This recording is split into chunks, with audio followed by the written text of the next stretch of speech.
Avez-vous jamais vu une fessée? Je veux dire vraiment vu. Rarement, j'en suis sûr.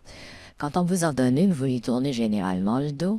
Et comme vous n'avez pas Dieu derrière la tête, vous pouvez la sentir, ça oui, mais vous ne pouvez pas la voir. Et c'est bien dommage.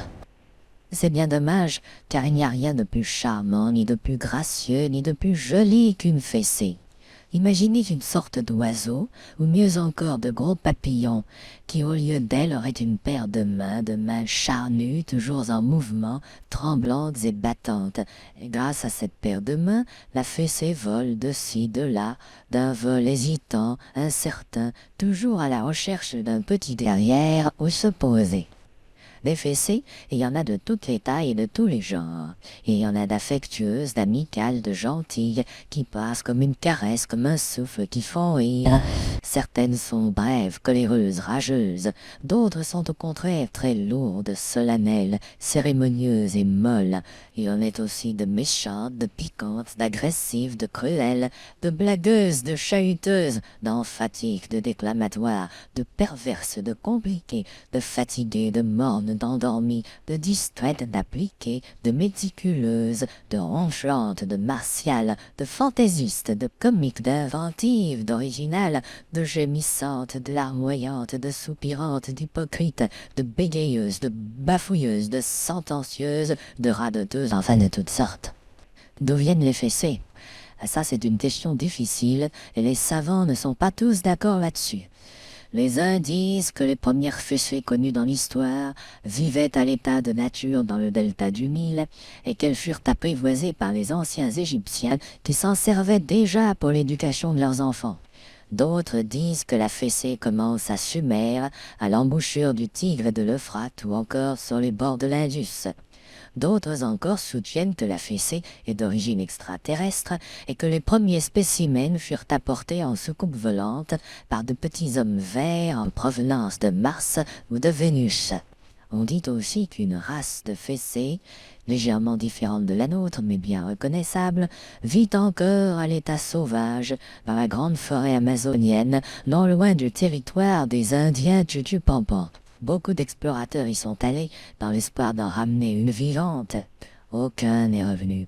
Une dizaine d'entre eux seulement ont été retrouvés en pleine forêt vierge, morts, couchés à plat ventre, la culotte aux genoux et le derrière tout rouge, mais les fessées sauvages avaient disparu. Quant à la fessée domestique, qui est la fessée banale, vulgaire, celle que nous connaissons tous, elle est élevée, scientifiquement, dans des fermes spécialisées. On couve d'abord les œufs, on les fait éclore, on élève les poussins, et quand les jeunes ont grandi, quand ils sont capables de voler de leurs propres mains et de claquer joyeusement sur de petites fesses, on les envoie par camion chez les marchands de fessées qui sont chargés de les vendre à leur tour à vos parents. Un de ces marchands vivait dans une petite ville. Il avait un grand magasin, tout rempli de cages, et dans ces cages, classées par espèces, vivaient les fessées. Il en avait, je crois, de toutes les races, depuis la petite fessée pour rire jusqu'à la grande fessée d'apparat qui est réservée aux grosses bêtises. Il avait même, dans une cage à part, un exemplaire très rare de l'énorme fessée avec des gants à clous, la plus redoutable de toutes.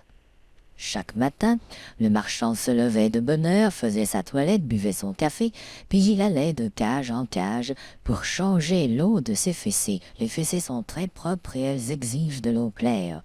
Ensuite, il leur donnait des graines, des épis de plantain et fixait au barreau de chaque cage un petit os de sèche pour qu'elles s'aiguisent le bec. Pendant ce temps, il leur parlait, il les flattait, les caressait du bout du doigt sur le sommet de la tête, à travers les barreaux, tout en disant des paroles tendres. « Eh bien, mes toutes belles, comment avez-vous passé la nuit? Vous avez bien dormi, j'espère? Mais oui, vous avez faim, je sais, vous avez soif aussi, et surtout, vous avez envie d'un petit derrière. Mais patience, patience, je vous le trouverai. Avant la fin de la semaine, je vous promets que chacun aura de quoi danser. » Il disait cela pour leur faire plaisir, mais en réalité, les affaires marchaient mal. Dans ce pays vraiment bizarre, les enfants ne faisaient presque jamais de bêtises, et les parents n'avaient aucune envie de les punir, de sorte que les fessées restaient au magasin, s'ennuyaient, se morfondaient, devenaient toutes pâles, maigres, toutes mélancoliques. Le brave marchand était au désespoir. Que faire, pensait-il? C'est une calamité, ces enfants toujours sages et ses parents toujours contents. Si cela continue, mes pauvres petites fessées vont mourir et moi je serai ruiné. Enfin, avant de réfléchir, il vint une idée. Il se mit à sortir, le mercredi dans la journée et aussi le samedi, le dimanche. Pourquoi? Les jours où les enfants ne vont pas à l'école. Quand il voyait les petits garçons ou des petites filles en compagnie de leurs parents, il se contentait de leur sourire de loin et ne leur parlait pas. Mais quand il en trouvait qui se promenaient tout seuls ou par groupe, ou qui jouaient entre eux, alors il s'arrêtait, engageait la conversation, leur offrait des bonbons, les faisait rire, et disait sans arrêt des grands mots. Ces mots, vous savez, comme machin, chose, truc, chouette, enfin des gros mots, quoi, des mots abominables que je n'oserais pour rien au monde répéter ici. Les enfants, qui n'avaient jamais rien entendu de pareil, s'amusèrent beaucoup de ce vocabulaire insolite, apprirent tous ces mots par cœur, les répétèrent à qui mienne. C'était ce que le marchand voulait. Maintenant, songeait-il, ils vont rentrer chez eux, répéter ça devant leurs parents sont furieux et viendront m'acheter tout plein de fessées pour les punir, et comme ça, je deviendrai riche. C'était très malin de sa part, et la chose aurait pu réussir dans un autre pays. Mais dans ce pays-là, qui était vraiment bizarre, cela ne marcha pas. Ah, bien sûr, les petits-enfants rentrèrent chez eux. Bien sûr, ils répétèrent tous les gros mots que le marchand leur avait appris, les machins chouettes et les trucs mûches et les choses d'oseille, enfin quoi, tous ces mots, je ne veux pas répéter. Mais leurs parents, au lieu de se fâcher, se contentèrent de s'étonner, puis demandèrent « Qui donc vous a appris ces mots nouveaux ?» « C'est le marchand de fessées, répondirent les enfants qui n'étaient pas menteurs. « Tiens, quelle drôle d'idée, dirent les parents. Enfin, si ça vous amuse. » Et les enfants continuèrent de parler ainsi, aussi longtemps du moins que ça les amusa. Et puis de jour en jour, ça les amusa moins, et bientôt plus du tout, car les mots de trucs mûches, de choses mûches, de machin d'oseille, enfin bref, les gros mots, sont après tout des mots comme les autres, des assemblages de sons articulés, de voyelles, de consonnes, de syllabes, qui n'ont pas d'autre sens que celui qu'on veut bien leur donner. Le marchand de fessées avait raté son vilain coup, et dans les cages de son magasin, les petites fessées continuaient à dépérir. Après avoir dit lui aussi quelques gros mots pour se soulager, il se remit à sortir, à parler aux enfants, mais cette fois pour les tenter d'une autre manière. Quand vous avez envie de quelque chose, qu'est-ce que vous faites? Nous le demandons à nos parents. Et pourquoi donc le demander à vos parents? Pour qu'ils nous le donnent, parbleu. J'ai complètement stupide, dit le marchand. Vous savez pourtant bien qu'une fois sur deux, au moins, les parents disent non, que vous êtes trop jeune ou que ce n'est pas bon pour vous. Moi, à votre place, je ne demanderai jamais rien et je ferai tout ce dont j'ai envie. Et sur ces mots, il s'en alla. Il y a du vrai, dit le petit Jean-François. Ainsi, moi, l'autre jour, quand j'ai voulu jouer avec l'eau, mes parents n'ont pas voulu. C'est comme moi, dit le petit Claude Pierre, le jour où j'ai voulu jouer avec le feu. Et moi, dit le petit François Claude, quand j'ai voulu jouer avec l'électricité. Eh bien, puisqu'il en est ainsi, dirent-ils tous les trois ensemble, à partir d'aujourd'hui, nous ferons tout ce que nous voudrons sans demander de permission. Et c'est ce qu'ils firent, et le résultat, vous le devinez sans doute. Le lendemain, la maison de Jean-François fut inondée, et celle de Claude Pierre prit feu. Quant au petit François Claude, il mit deux de ses doigts dans la prise électrique, ce qui lui procura des sensations très, très désagréables. Cependant, même alors, les parents ne se fâchèrent pas.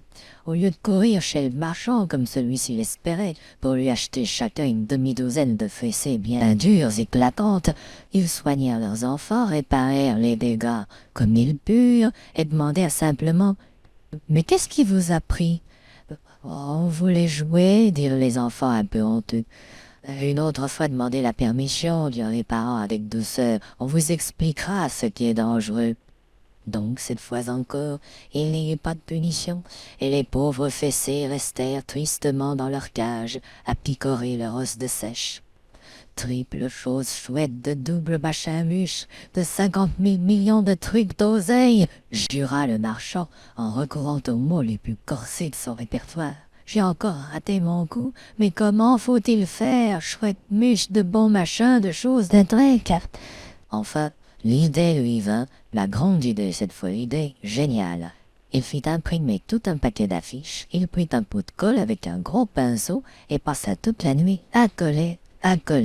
Et le lendemain, on pouvait lire sur tous les murs: dimanche prochain, dans le jardin du marchand de fessées, grande fête enfantine, avec buffet gratuit, bar, jeux d'hiver et un grand spectacle de cirque.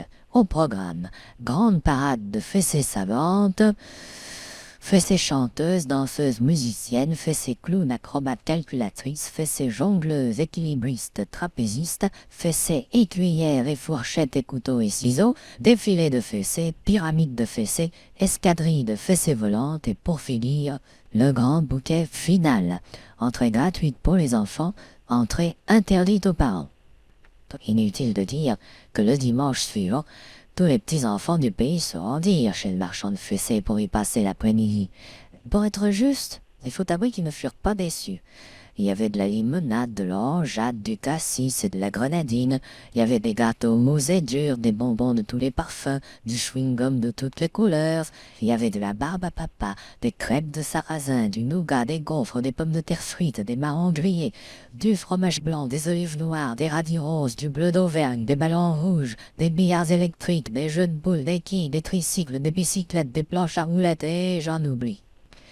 Quand les enfants eurent bien bu, bien mangé, bien joué, le marchand les fit entrer dans une grande baraque sous un grand chapiteau et là il leur montra les fessées savantes. Elles étaient toutes enfermées dans une immense cage et toutes savaient faire quelque chose. Il y en avait qui chantaient, qui dansaient, qui jouaient de l'accordéon, du violon, de la clarinette. Il y en avait qui racontaient des blagues, qui faisaient du calcul mental ou qui prédisaient l'avenir. Il y en avait qui montaient à cheval, qui soulevaient des poids lourds, qui faisaient des sauts périlleux et beaucoup d'autres choses. Vers 6h30 enfin, le marchand annonça le grand bouquet final. Qu'est-ce que c'est que ça, le grand bouquet final? Vous allez voir, c'est une surprise. Quand je serai parti, vous compterez jusqu'à 10, et puis vous ouvrirez en même temps toutes les portes de la grande cage. Alors, ce sera le grand bouquet final. Après avoir dit ça, le marchand sortit en courant. À peine avait-il disparu que les enfants, sans même prendre le temps de compter jusqu'à 3, se relèvèrent sur la cage et l'ouvrirent toute grande. Alors, mes chers amis, de toutes les grilles ouvertes sortit un nuage, une tornade, un ouragan de fessées bruissantes et crépitantes qui s'élevèrent, s'amassèrent, s'enflèrent comme un orage, puis tombèrent en cascade sur les petits derrières qui s'offraient à elles, et plif et plaf et clic et clac. Comme elles étaient heureuses, les petites fessées. Pensez que pour la plupart, elles n'attendaient que cela depuis plusieurs années. Le marchand, qui s'était réfugié dans un coin du jardin, s'arrêta pour prêter l'oreille. Il entendit très bien les fessées qui claquaient, les petites filles qui pleuraient, les garçons qui criaient, parce que ça ne pleure pas les petits garçons, n'est-ce pas, jamais. Tout cela lui parut si bon, si amusant, si drôle, qu'il ne put plus y tenir et se roula par terre en riant aux éclats. Mais alors, tout à coup, il se fit un grand silence. Aux éclats de rire du marchand, les fessées cessèrent de battre. Quelques-unes, les plus curieuses, passèrent la tête par l'entrée de la baraque pour voir. Et qu'est-ce qu'elles virent? Elles virent un gros monsieur, avec un gros derrière, couché à plat ventre sur l'herbe, et qui riait à perdre haleine en frappant du poing l'herbe verte. Alors toutes les fessées sortirent en volant de la baraque avec un bruit de tonnerre, et toutes elles se précipitèrent sur le marchand, l'immobilisèrent, le déculottèrent, le troussèrent, et schlick et schlack, splitch et splatch, se mirent à danser sur lui de la belle manière. Il avait beau crier, mais enfin quoi? Vous ne me reconnaissez pas? Je suis votre marchand, votre ami, votre père. Reconnaissez au moins la main qui vous a nourri. En fait, main, tu parles.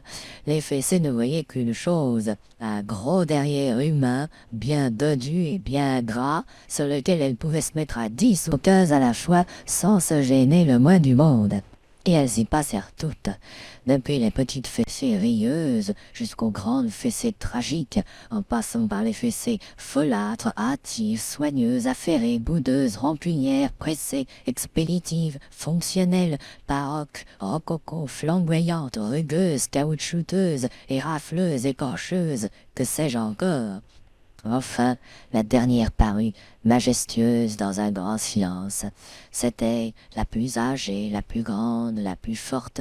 C'était, vous l'avez deviné sans doute, l'énorme fessée avec des gants à clous, celle qui fait très très mal. Toutes les autres, en la voyant, s'écartèrent avec respect.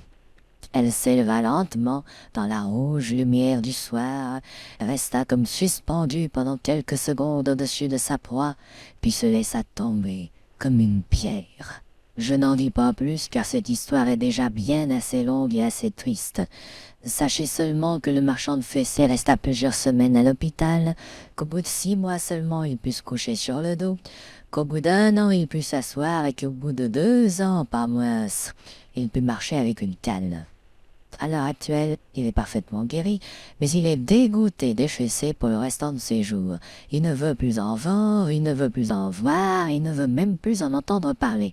Il a refait entièrement sa boutique, rayonnage, peinture et tout, et il vend maintenant des figues sèches, des pruneaux d'Agen, des raisins de Corinthe, des abricots, des amandes, des noisettes et des cacahuètes.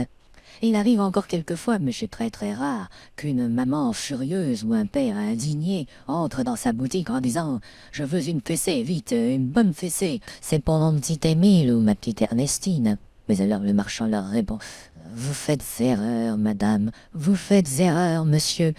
Si votre petit garçon ou votre petite fille a fait une bêtise, donnez-lui des raisins secs. Il n'y a rien de mieux pour corriger les enfants. » Et le plus fort, c'est qu'il dit vrai. Dans ce pays-là, quand un enfant fait une bêtise, on lui donne des raisins secs, et aussitôt il devient sage, travailleur, obéissant et doux. Mais comme je l'ai dit déjà, c'est un pays bizarre.